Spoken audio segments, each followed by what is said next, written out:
Bonjour à tous, je suis très content de vous retrouver aujourd'hui. J'espère que vous allez bien, ça fait plaisir. Aujourd'hui, on va parler d'un sujet spécial. On est dans le secteur de la robotique, de la cybernétique et de la blockchain avec le projet Robonomics qui est sur Kusama. Donc je vais vous parler de ça, je vais vous parler de la proposition de valeur. Je tiens à vous dire avant de démarrer que on met de côté la vision philosophique des choses. Ok, parce que là, il y a beaucoup à dire sur le bien et le mal, mais là, on va juste se focaliser sur la proposition de valeur de Robonomics, et ça sera déjà très bien. Donc, je vous emmène sur mon PC, je vous parle de tout ça, et on va regarder. Nous y voici. Alors, Robonomics, projet IoT. IoT, qu'est-ce que ça veut dire? C'est l'Internet of Things, l'Internet des objets. Donc, en gros, qu'est-ce que c'est Robonomics? C'est un projet qui crée des solutions, que ce soit hardware ou software, qui s'adaptent aux objets électroniques de la vie quotidienne qui sont déjà censés être intelligents, pour les connecter à la blockchain et pour leur donner des scénarios différents. Donc ils aident les entreprises, mais ils proposent aussi des services aux particuliers. Je vais vous montrer ça dans le détail.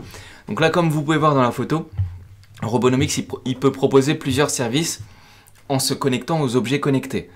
Par exemple, là, il nous montre des drones, il nous montre des voitures autonomes, il nous montre des chiens autonomes, il nous montre des objets de l'industrie, donc des machines industrielles, il nous montre des machines du quotidien. Donc là, par exemple, c'est pour faire un café. Là, je pense que ça doit être un lave-vaisselle ou une télé, ça doit être une télévision, je pense. Et il nous montre aussi que tout ça, ça peut être géré par des smart contracts. Alors pourquoi, comment, je vais vous montrer ça. Vous allez voir, c'est très intéressant. Donc eux, ce qu'ils veulent, c'est de nous emmener et d'aider les objets du quotidien, donc les objets connectés, à les mettre au service de l'être humain et en pouvant leur donner un choix de fonctions beaucoup plus grand que ce qui existe aujourd'hui. Et avec certains avantages que je vais vous lister aussi. Donc pour ça, ils veulent le faire pour les objets du quotidien, mais ils veulent le faire aussi pour l'industrie. Et ils appellent ça l'industrie du 21e siècle, l'industrie 4.0. Je vous montrerai le détail juste après. Donc, pour faire ça, comment ils ont prévu de s'y prendre? Ils ont prévu de faire ça en trois grandes fonctions. C'est-à-dire qu'en gros, vous avez la DApp, c'est-à-dire vous avez l'application décentralisée qui va envoyer une requête à un système et le système va communiquer avec les objets. Et Robonomics, ils offrent les trois choses. Ils savent faire les trois et ils sont capables de créer une solution sur mesure pour une entreprise ou pour des particuliers ou de faire même l'intermédiaire entre les particuliers et la DApp. Donc on va regarder tout ça en détail, vous allez voir comment ça marche. Mais c'est très intéressant et on commence par la team, comme d'hab, team, projet, token metrics. Vous avez l'habitude pour savoir si un projet est cohérent et bien, il faut d'abord parler de tout. Donc la team, c'est une team russe, basée principalement, russe, basée à Saint-Pétersbourg. Le CEO, donc le fondateur, c'est Sergei Lonaskov, et lui, il est dans le monde de la crypto depuis 2010, et il s'occupe du projet Eralab depuis 2015. Ok, donc dans la crypto depuis 2010, il était là au début du début. Et il est ingénieur de formation. Donc j'ai été voir, alors du coup, Eralabs, c'est la société qui y a derrière Robonomics, qui propose des solutions à l'industrie ou à l'utilisation des particuliers au grand public. Et Eralab, ça a été créé par lui, donc Sergei Lonaskov. Ça se dit comme ça, hein. Ouais, Lonaskov. Et là, lui, on voit qu'il a travaillé dans pas mal de sociétés où il était développeur, mais de toute façon, Eralab, ça fait depuis 2015 qu'il est dessus. Donc sa grosse expérience, c'est sa boîte qu'il a créé et on va voir ce qu'il a fait en détail depuis ces 8 ans-là. Alors il faut savoir qu'il y a d'autres personnes, hein. Il n'est pas seul, mais c'est lui le fondateur. Et derrière, il y a le CEO de la société Merkelbot. Donc Eralab et Merkelbot, ils sont liés. Les deux sociétés sont liées et ils travaillent ensemble. Merkelbot, lui, va plutôt être dans le domaine de la robotique pour travailler dans le secteur industriel, alors que Sergei avec Eralabs, lui, va plus créer les solutions blockchain que Merkel va utiliser. Donc vous voyez, en fait, ils ont deux sociétés et derrière, ils avancent leur société en fonction de leur cible. Et donc Vitaly Bulatov, lui, il travaille aussi dessus depuis 2016. Et dedans, il y a un développeur qui est très important, c'est lui, c'est Alexander Kruperkin. Et lui, il est très connu dans la sphère de Polkadot, puisqu'il travaille aussi chez Astar, et c'est un des lead devs très compétents, on va dire ça. Je ne vais pas dire le plus compétent, mais on va dire très compétent. Donc ça, c'est une team qui est tout à fait qualitative. Ensuite, il y a deux autres personnes, Alisher Kazanov et Anastasia, qui, elle, gèrent plus le design et tout ça. Mais du coup, la team est OK, tout est OK là-dessus, et ils sont plutôt qualitatifs, tout va bien. Alors, parlons de Robonomics.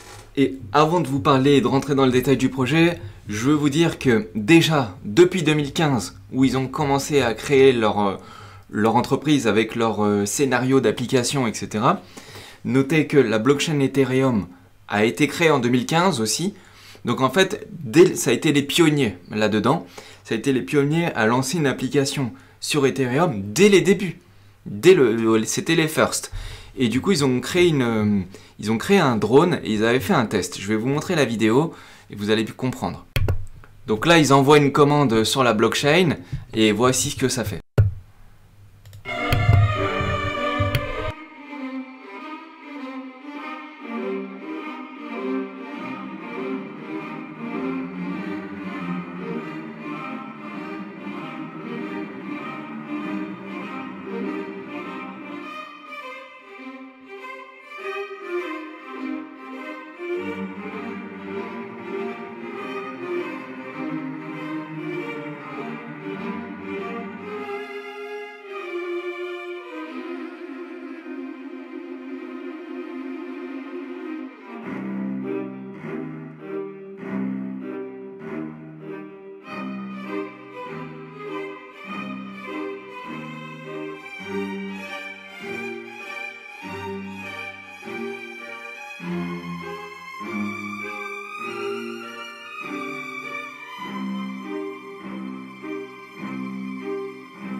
Et voilà. Et ça, c'est pas du fake, c'est la réalité parce que vous pouvez voir la vidéo, elle date du 6 mars 2016. Ethereum a été créé en 2015 et en plus je crois que c'était en fin d'année. Donc dès les débuts, ils ont réussi avec la blockchain à envoyer un smart contract et de faire réagir un objet connecté. Donc déjà, je veux vous dire que déjà c'est des pionniers dans ce domaine-là. Ça fait longtemps qu'ils sont dessus et ils savent faire des choses. La preuve, ils l'avaient fait déjà avec Ethereum. Alors je vous expliquerai un peu plus tard dans la vidéo pourquoi ils sont passés de Ethereum à Polkadot, mais déjà en voyant ça, on voit qu'il peut y avoir plein d'imagination et d'utilisation, de cas d'utilisation de la blockchain dans le domaine de l'Internet des objets. Donc là c'est important à noter, c'est quand même important. Ensuite, pour l'industrie et pour l'utilisation dans la vie quotidienne, il y a plein de choses qui peuvent être possibles. Alors il faut savoir que ça porte un nom. Ça porte le nom de CPS, la construction de systèmes cyberphysiques. Ça veut dire quoi? Ça veut dire que un CPS est une forte unification et intégration mutuelle de multiples processus informatiques, réseautiques et physiques. Ça veut dire que les objets qu'on a déjà actuellement, les outils qu'on a déjà actuellement, que ce soit Internet ou autre, on va pouvoir les connecter et faire en sorte qu'ils communiquent entre eux. Et ça, c'est nouveau, de faire communiquer des objets entre eux. Alors, ça pourrait être possible dans le cadre d'un système propriétaire, un système fermé, mais là, du coup, on est dans le domaine d'un système ouvert par l'intermédiaire de la blockchain et qui peut être mondial.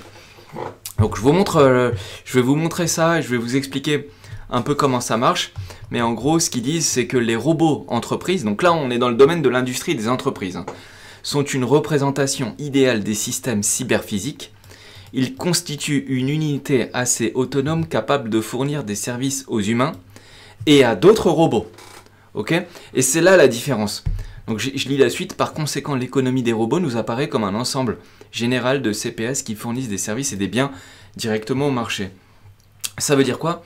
Ça veut dire que l'industrie, elle a changé. Donc on est passé de l'industrie 1.0 où avant c'était le biceps qui faisait des choses, à l'industrie 2.0 où après on a eu l'électrification, où c'est l'électricité qui a commencé, donc c'est l'énergie de l'électricité qui a commencé à prendre de l'essor avec l'assemblage des lignes de production.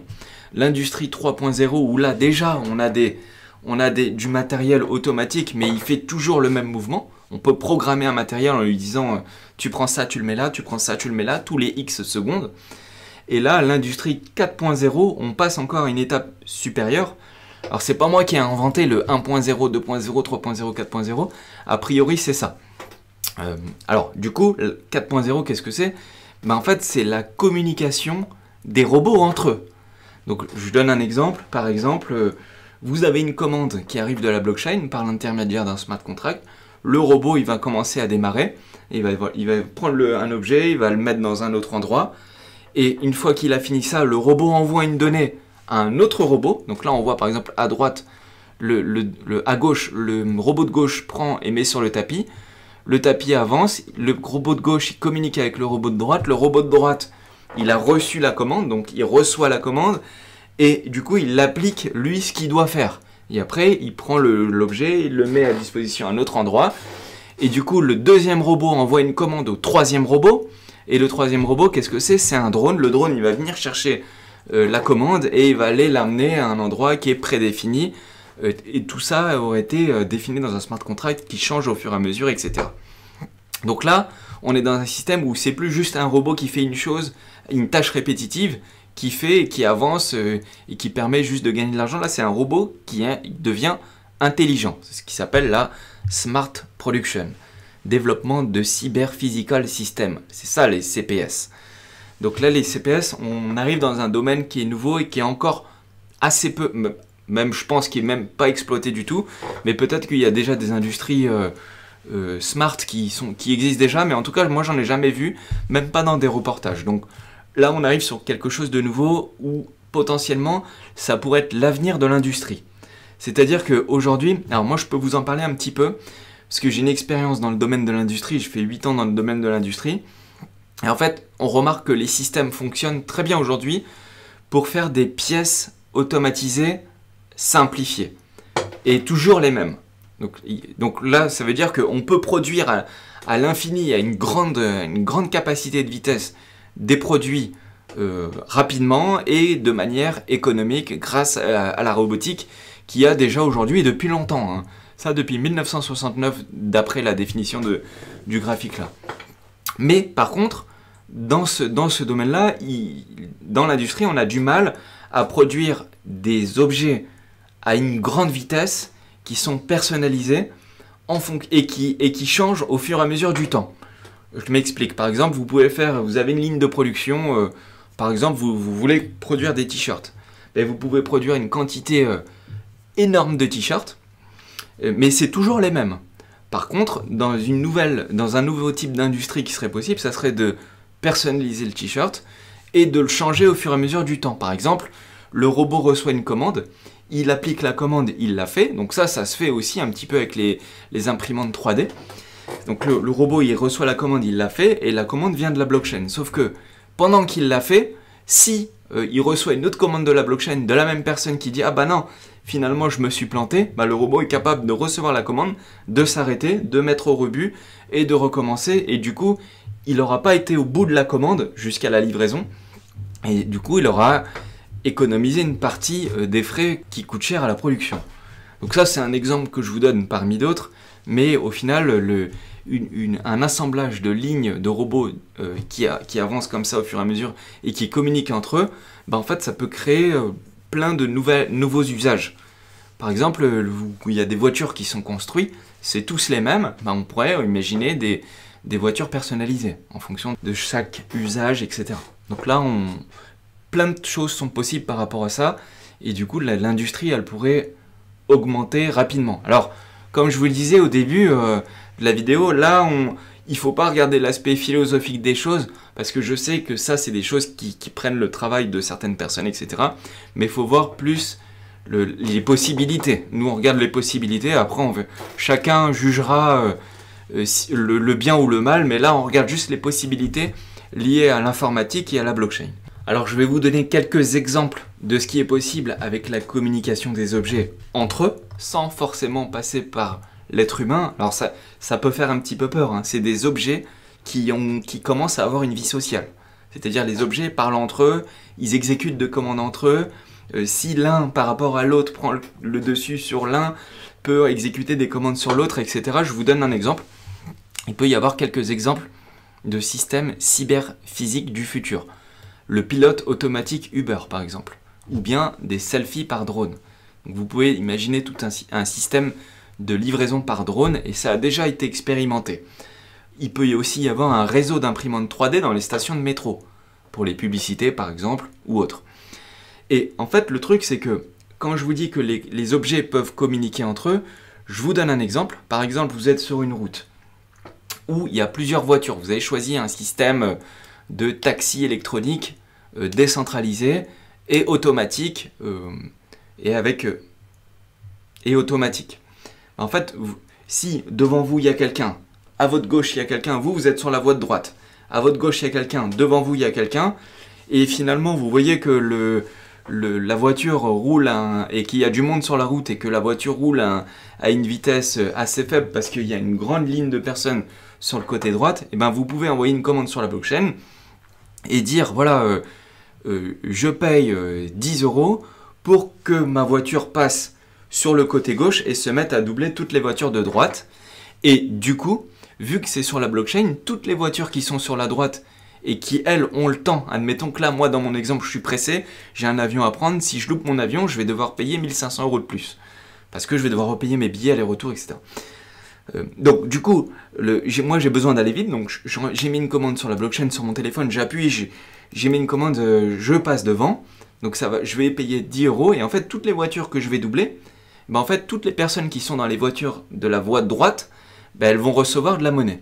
Donc ça, parce que eux, ils sont peut-être un petit peu moins pressés, et ils sont dans la voiture, ils sont en train de travailler, ça les dérange pas de mettre 5 minutes de plus. Par contre, pour certaines personnes, 5 minutes, c'est très important. Et donc, du coup, on va pouvoir avoir des systèmes qui sont smart, et qui donc, du coup, rendent des services à tout le monde, puisque celui qui veut passer sur la voie de gauche, qui est pressé, et qui veut payer plus pour arriver plus vite, ben en fait, il va payer ceux qui sont sur la voie de droite. Et du coup, ceux qui sont sur la voie de droite, ils vont peut-être prendre leur taxi gratuit finalement. Puisque s'il y a plusieurs personnes qui sont pressées et qui avancent, et que vous êtes dans un taxi décentralisé, autonome, cybernétique avec l'IoT, ben en fait, vous allez peut-être même pas payer. Ça sera peut-être même gratuit pour vous, parce qu'il y aura du monde qui va passer devant vous, alors que vous, finalement, vous allez à une soirée, vous n'êtes pas à 5 minutes près.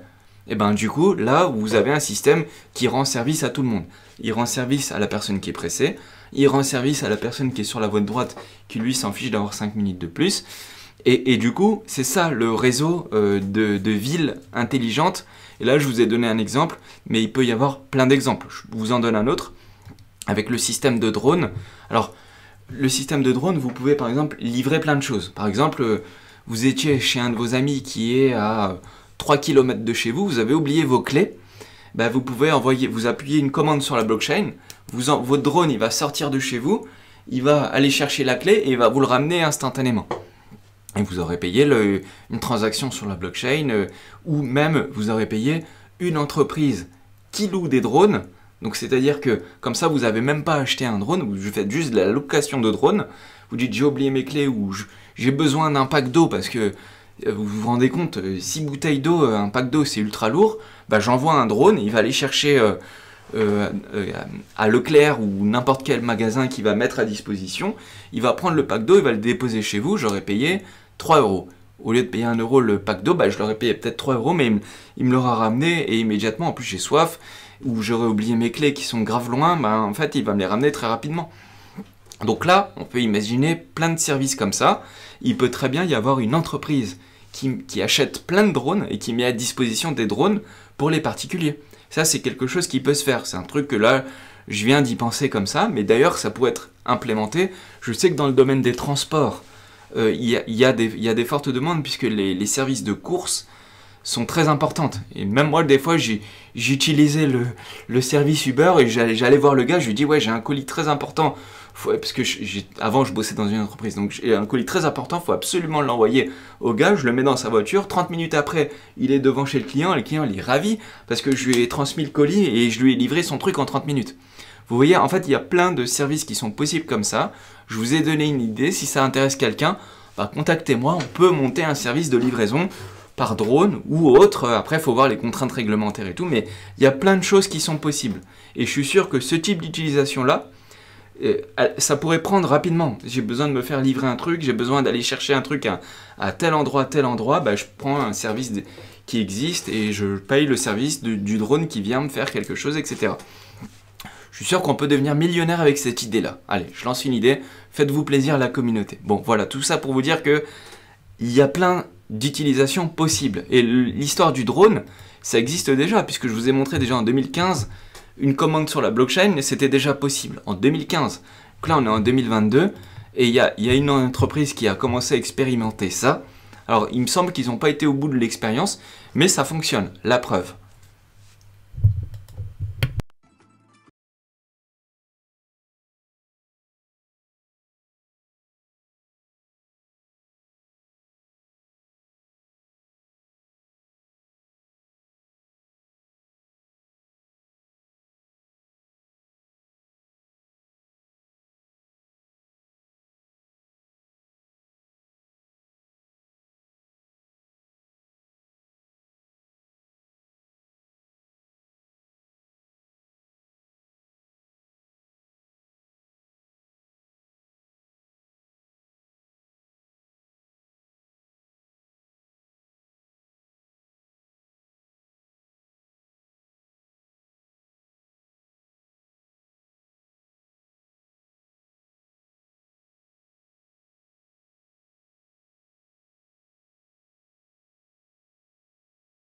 Que vous avez compris, airdrop de pizza. Donc là, ça peut être aussi un exemple communautaire. Par exemple, je veux commander, on est dans la communauté Polka France, on est 50, j'ai envie de faire un airdrop de pizza, au lieu de donner de la monnaie, bah, je fais un airdrop de pizza, j'offre une pizza à tous ceux qui sont dans la ville de Nantes. Petit clin d'œil au Nantais. Ben voilà, en fait, il y a plein de choses qui sont possibles. Donc là, c'est des choses que je vous montre qui existent, et ils peuvent être implémentés. Après là-dessus, on fait attention quand même, il y a des contraintes réglementaires et tout. On fait pas n'importe quoi évidemment, mais pour vous montrer que il y a plein d'utilisations et de cas possibles d'utilisation. Donc là, vous avez compris que maintenant, il suffit d'avoir un wallet connecté au Web3, donc sur la blockchain. Vous envoyez une commande. Alors elle peut même être directement sur votre téléphone portable, sur une application mobile reliée. Hop, vous appuyez sur un bouton, éteindre la lumière, faire un café, enfin tout est possible. Se faire livrer, aller chercher, j'envoie une adresse, envoyer quelque chose à quelqu'un, recevoir quelque chose. Enfin, il y a plein de choses qui vont être possibles. Et ça, c'est grâce à l'implémentation des smart contracts. Tant que vous avez des tokens, des jetons sur votre wallet, que ça soit du BTC, de l'ETH ou autre, vous pouvez vous faire payer en n'importe quel actif numérique. Hein. Si vous ne voulez pas vous faire payer en Robonomics ou en ETH, bah faites-vous payer en BTC. Tout est possible. Donc là, c'est intéressant de voir que maintenant, on va avoir des objets qui peuvent communiquer entre eux. Et Robonomics, eux, ils créent l'infrastructure et le software et même le hardware pour arriver à ça. Donc s'il y a des entreprises qui sont intéressées pour créer des systèmes et des services de cette nature-là, ils peuvent s'adresser à la société Merkle, donc la société qui est reliée à Robonomics, et ils peuvent vous faire, par exemple, une DApps sur mesure, avec une application mobile pour relier la DApps, et modifier des objets qui sont déjà utilisés en rajoutant un hardware, donc une carte électronique dans votre objet, et derrière, vous pouvez proposer des applications de Internet des objets directement au grand public et sur la blockchain. Donc tout est possible. Pourquoi ils ont choisi Polkadot et pas Ethereum? En fait, la raison principale de base, c'est les frais du réseau. Donc, sur Ethereum, c'était beaucoup trop cher pour passer une commission sur chaque transaction de l'ordre de 10 à 100 $. Donc vu que c'était beaucoup trop cher, bah, ils ont préféré changer de réseau et aller sur un autre réseau. Alors ils ont réfléchi où est-ce qu'ils pourraient aller, etc. Et finalement, après étude de tout ce qui est existant, ils ont fait la conclusion que Polkadot allait être le mieux pour eux, notamment au niveau du protocole, de la gouvernance et du système de sécurité. Parce que la sécurité dans le domaine de l'IoT, c'est très important. Je tiens à vous dire, comme en ce moment, il y a quand même pas mal de hacks sur les applications décentralisées, je tiens à vous dire que en fait, les hacks, ils viennent jamais de la blockchain. les hacks, ils viennent des applications décentralisées. Donc généralement, il y a des failles dans des bridges ou dans des applications où il y a un mauvais paramétrage des applications. Mais en fait, la blockchain, elle est jamais hackée. Peu importe où vous allez, les blockchains ne sont jamais hackées, sauf s'il y a une attaque 51. Mais c'est très rarement le cas. Donc les systèmes de distribution les plus sûrs aujourd'hui, c'est la blockchain. Donc, alors, il peut y avoir des bugs, il peut y avoir des hacks, mais souvent ça se fait sur les applications décentralisées, c'est-à-dire sur le logiciel que le projet met en œuvre sur la blockchain, mais la blockchain, elle est sécurisée. C'est important de le dire parce qu'avec tous les problèmes qu'on a en ce moment, on peut penser que la blockchain, elle est plus sécurisée. C'est faux. La blockchain, c'est ce qu'il y a de plus sécurisé, je pense, au monde, et décentralisé, d'où personne n'aura le contrôle. Donc du coup, c'est très important. Et les systèmes fonctionnent, sont robustes de cette manière-là. Donc pour eux, c'est une grande opportunité. Donc ils ont choisi la blockchain Kusama, donc Polkadot et Kusama, pour réaliser ça. Et dedans, ils mettent à disposition plusieurs types de services.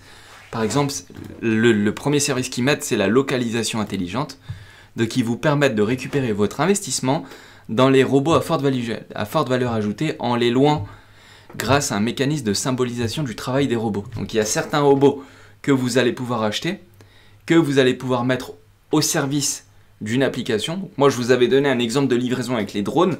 Bah, ça peut être ça. Vous pouvez acheter un drone et le mettre à disposition du grand public et de la blockchain, et du coup, votre drone, il va travailler et être rentable. Ça, c'est une application qui est possible. Ils vous proposent aussi des robots en tant que service. Donc là, vous payez pour avoir un service, qui peut être dans le cloud ou autre. Ils proposent les services web Robonomics, qui fournissent une infrastructure décentralisée pour les solutions IoT.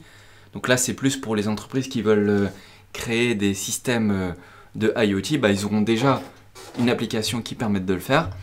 Il y a une DAO et un cloud décentralisé. Et ça, c'est important parce que là, par exemple, pour rester sur l'exemple des drones, bah, en fait, pour contrôler le trafic des drones, s'il y en a trop au même endroit, il ne faudrait pas qu'il y ait d'accident. Donc en fait, le cloud décentralisé, il permet de vérifier où ils vont, à quelle altitude, etc. de manière constante et en temps réel. Donc ça, c'est important. Là, il y a un schéma qui est intéressant que j'aimerais vous montrer. C'est que à gauche, vous voyez l'utilisateur. Donc c'est vous et moi. On est sur notre PC ou sur notre téléphone portable. On a la DApp en face de nous. On connecte notre wallet et on exécute une commande. Par exemple, faire un café, allumer la lumière ou n'importe quoi. Du coup, ça envoie la requête à un digital twin. Donc là, c'est une application et qui, elle, va regrouper les données de la blockchain qui arrivent pour les envoyer au device.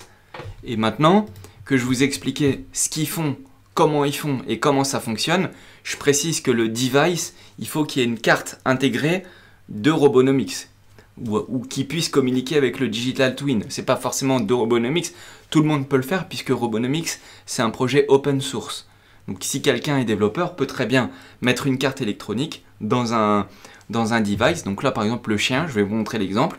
Ben, si vous mettez un composant électronique qui est capable de communiquer avec le logiciel, ça va fonctionner. Et après, ça va fonctionner en émettant les données de la blockchain. Donc maintenant, je vais vous montrer des exemples concrets de ce qu'ils ont fait. Et là, on voit les services qu'ils ont déjà commencé à faire qui sont disponibles. On a le Smart Building Offsetting. Donc là, ça, je vous fais la traduction. C'est une compensation de l'empreinte carbone des bâtiments intelligents basés sur la géolocalisation et les informations sur la consommation d'énergie.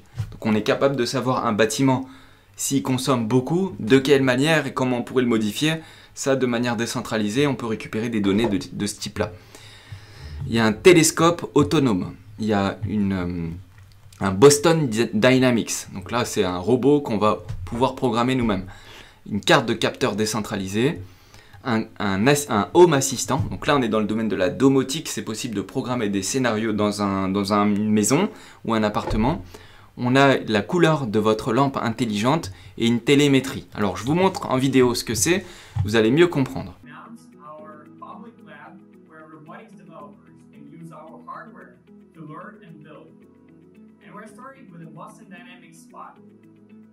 Most of the robotics people I know are excited to work on this platform. and I'm sure you are too. So if you're a software developer, you can take our educational program to get you up to speed with the Spot platform. So you can build your own services and software. And if you're a hardware developer, you can extend the capabilities of the Spot platform with your own payloads. And you can test them in our lab on this physical robot. So both Spot and I are looking forward to see you in our lab. Go to our website to learn more.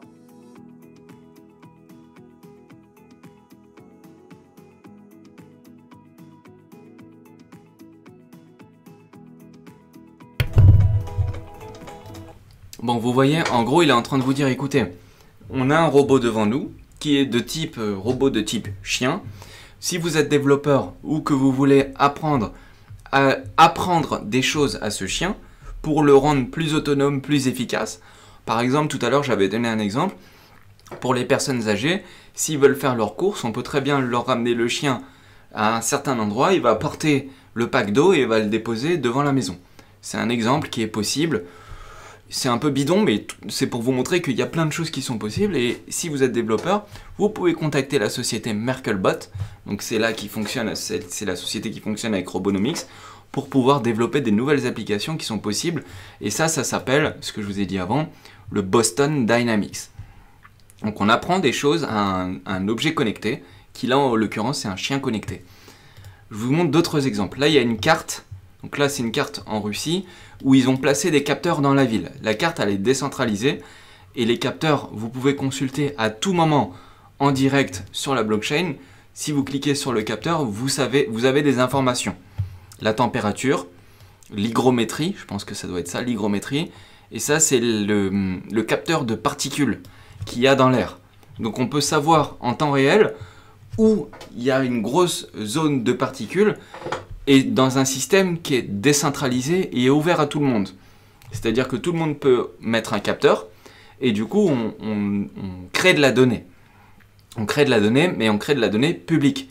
Parce qu'aujourd'hui ce type de données ça existe, mais c'est des données qui sont propriétaires. Et jamais nous on peut avoir accès à ce type de données. Et bien là on peut avoir sur la blockchain, on met à disposition un capteur et après il peut y avoir une économie autour de ça.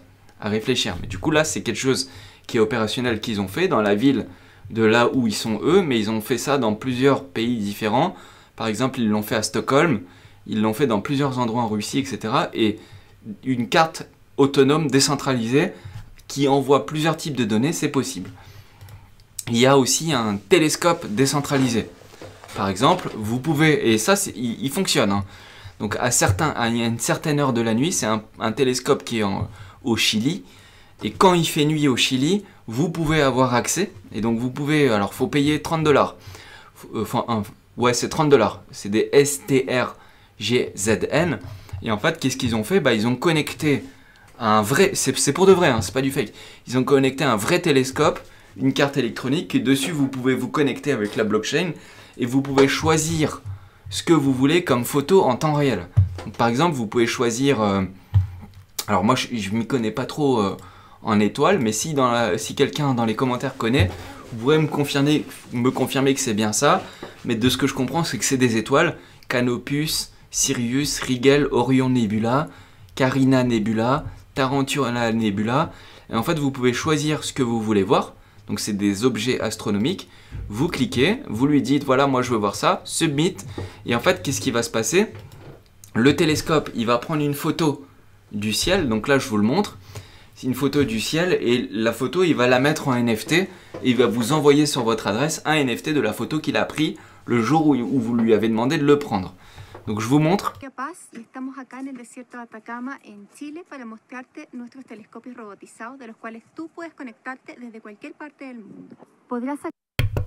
Vous voyez la bête, donc le télescope électronique c'est ça. Robonomics ils ont créé un petit hardware, donc une petite carte électronique. Et dessus, ils l'ont connecté à leur système. Et du coup, par la blockchain, donc là, si vous envoyez 30 jetons, le télescope que vous voyez là, il va vous prendre une photo de ce que vous avez décidé. Il va chercher pour vous. Et il va classer dans l'ordre de la blockchain les photos qu'il va envoyer. Et après, derrière, il va le convertir en NFT et vous envoyer ça sur votre wallet. Voilà un exemple d'utilisation d'objets électroniques. Encore un exemple d'utilisation. Autre exemple d'utilisation. Alors là, il n'y a pas de son, donc je parle en même temps. En gros, là, il envoie une commande sur la blockchain sur Polkadot.js. Il attend 5 secondes. Et qu'est-ce qui se passe? Hop, la machine lui fait un café. Donc pareil, même type d'utilisation. On voit que là, il a mis une petite carte. Il a mis une petite carte électronique qu'il a créée lui-même, un composant. Il l'a relié à son logiciel et c'est relié à la blockchain.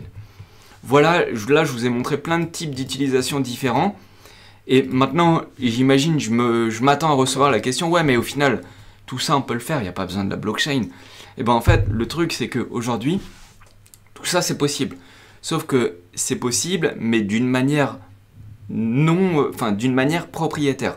C'est-à-dire que là, c'est possible que dans des systèmes fermés. Sauf que maintenant, les systèmes, ils peuvent être... on peut créer des scénarios où les objets communiquent entre eux, comme je vous avais dit. Donc, un objet entraîne le lancement du deuxième objet, qui peut entraîner le lancement du troisième objet, etc. Par exemple, si vous éteignez la lumière, vous fermez la porte de chez vous à clé et vous avez fermé les volets, le système comprend que vous allez partir. Qu'est-ce qu'il fait? Il peut diminuer l'intensité électrique de toute votre maison, donc économie d'énergie.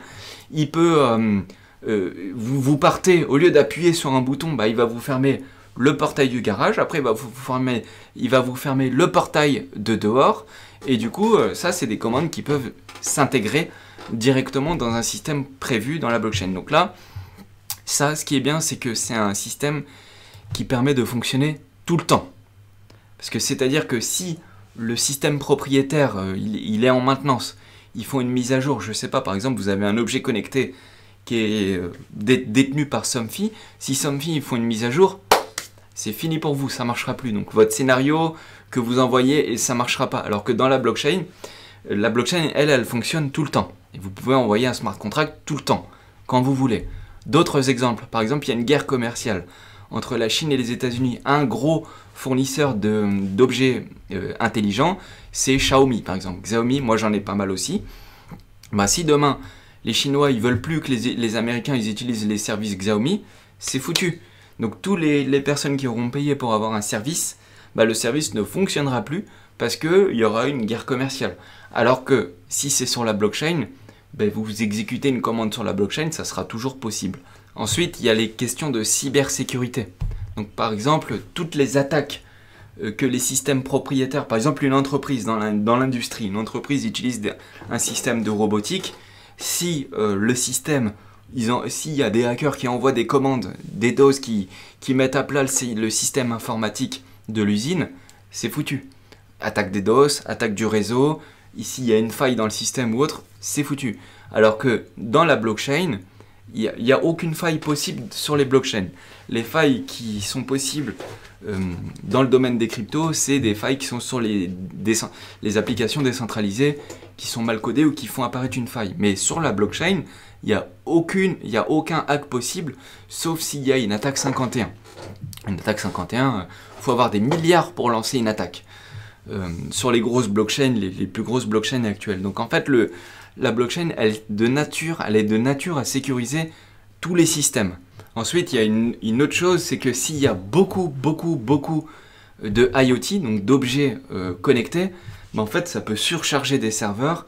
Et les serveurs, s'ils sont surchargés, ils peuvent fonctionner moins vite, pas fonctionner du tout, avoir des bugs ou autre. Là, du coup, ça permet de sécuriser tout ça et de faire en sorte que ça fonctionne bien.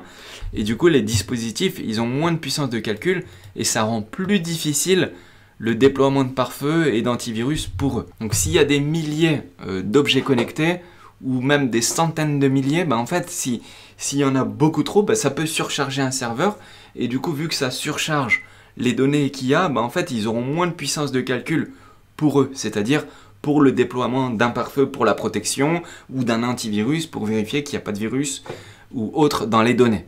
Donc c'est important de faire en sorte que les applications puissent avoir des grosses capacités. Et puis ensuite, il y a évidemment la confidentialité des données.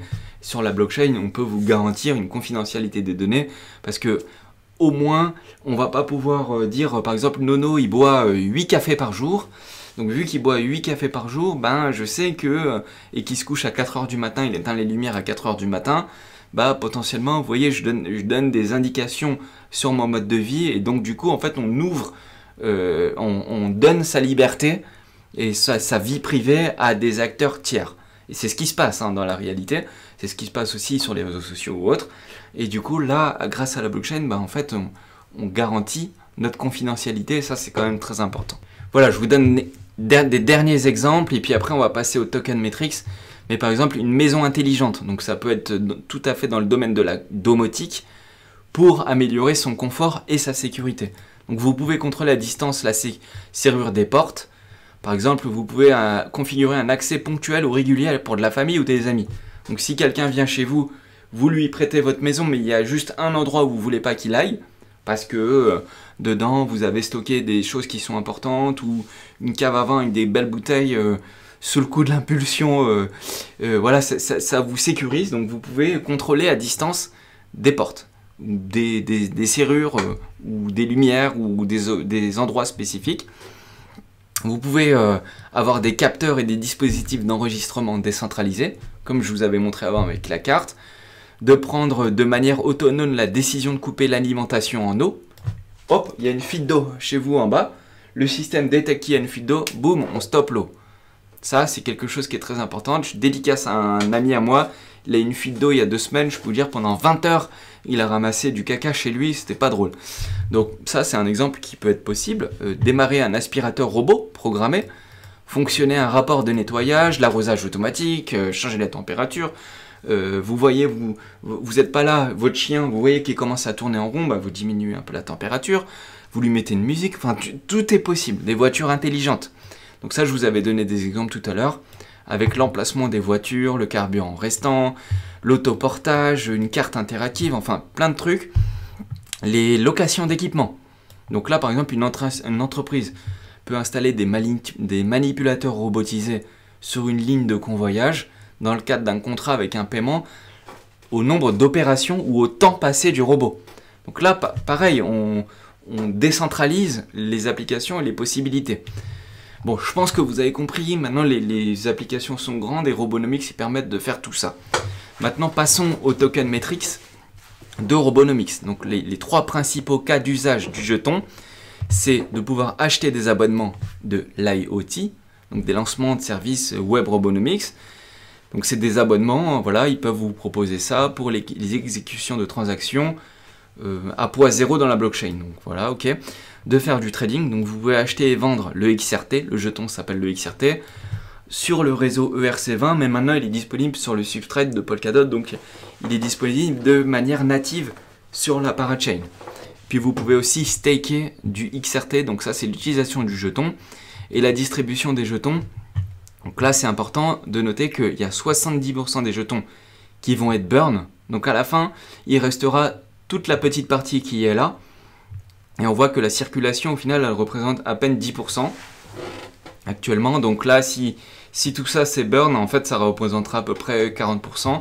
Donc là tout est déjà principalement en circulation, et puis après ils distribuent une partie à la parachain trésorerie, pour leur DAO, pour la parachain qui a déjà eu lieu, pour les développeurs grants, pour les community events et pour l'inflation. Voilà, la plupart des jetons ils ont déjà été distribués puisque ça fait longtemps qu'ils ont été lancés, que le projet a été lancé et qu'ils ont aussi eu besoin de se financer. Donc là ce qui est bien, c'est qu'il y aura un burn massif, et du coup faudra voir si les applications sont utilisées au fur et à mesure. Mais ça serait bien qu'ils fassent des partenariats avec des grosses boîtes ou dans l'industrie, et du coup ça leur permettrait de dynamiser beaucoup leur flux de transactions. Voilà, vous avez vu Robonomics, j'espère que ça vous a plu. Vous pouvez vous abonner et cliquer sur la cloche si ça vous a plu. Petit pouce sur la vidéo, comme d'hab, les vidéos de projet, elles sont assez peu regardées, mais elles sont regardées dans le temps. Donc si quelqu'un a besoin, il peut regarder un mois plus tard ce que c'est le projet. Et du coup, ça me demande beaucoup de travail, donc si ça vous plaît, un petit pouce. Ça va beaucoup m'aider dans le travail qui est fait. Sinon, on est dispo sur Twitter, Telegram, Twitch et Discord. Avec plaisir, lien dans la description. Je vous dis à bientôt, c'était un plaisir, j'espère que ça vous a plu. Et à la prochaine, ciao.